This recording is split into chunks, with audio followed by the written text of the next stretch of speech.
So আজকে তো আমরা চলে গেছিলাম সবাই মিলে একটু ইকো পার্ক। আর আমরা তো দিদিদের আগেই পৌঁছে গেছিলাম। আর দেখো দিদিরা আসলো সবে মাত্র। আজকে তো আমাদের বেরোনোর কোনো রকম প্ল্যানই ছিল না, তো সাডেনলি হঠাৎ করে প্ল্যান করা হলো যে সবাই মিলে একটু ঘুরে আসা যাক। আর আমরা যে সময় এসেছি সেই সময়টা দেখো রোদটা পুরোপুরি চলে গেছে, মানে পুরোপুরি সন্ধে নামার সময় হয়ে গেছে। আর এই দিকে ঝিলটা দেখো কতটা সুন্দর দেখাচ্ছে।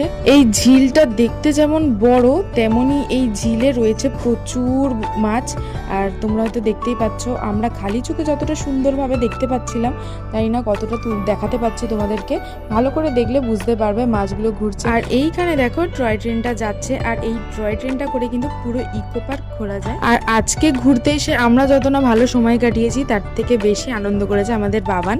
দেখো ও কত মানে মজা পেয়েছে, ও চারিদিকে ছুটে বেড়াচ্ছে, ঘুরে বেড়াচ্ছে। বাবানের পিছু পিছু দিদিও ছুটে বেড়াচ্ছে চারিদিকে, দেখো এদিক ওদিক ও মানে চারিদিক ঘুরে বেড়াচ্ছে নিজের পায়ে হেঁটে হেঁটে। আজকের বিকেলটা তো আমাদের ভীষণ সুন্দর একটা সময়ের মধ্যে দিয়ে গেছে, মানে আমরা ভীষণ সুন্দর একটা সময় কাটিয়েছি সবাই মিলে।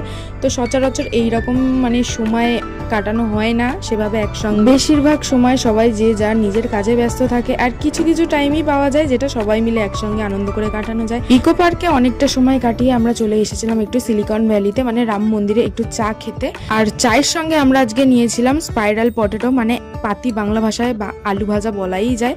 তো আমরা অনেকটা সময় কাটালাম, তারপরে চলে আসলাম বাড়ি।